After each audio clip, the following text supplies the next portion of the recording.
Epilogue. Return to Kedarnath. The floods happened 2 months after I left Kedarnath and Krishna. After a week of incessant rain in mid-June, the mighty Chorobari Glacier and the Mandakini River broke banks. Like a petulant child stomping on an anthill, the flood came raging down the mountain, flattening homes and shops, taking away lives and hope. 5,000 either died or were reported lost to the flood.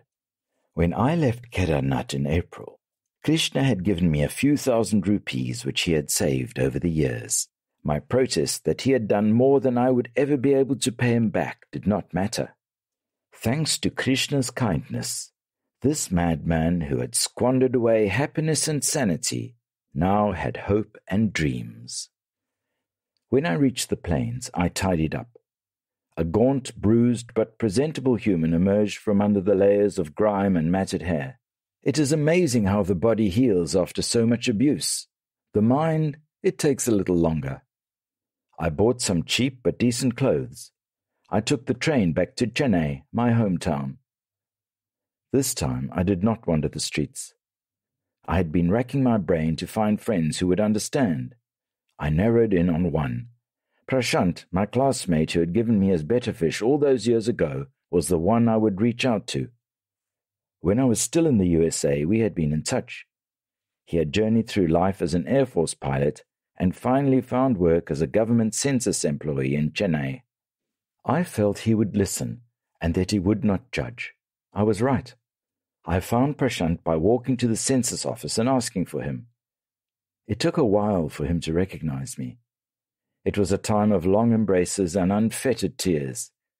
I had connected with love. I was human again.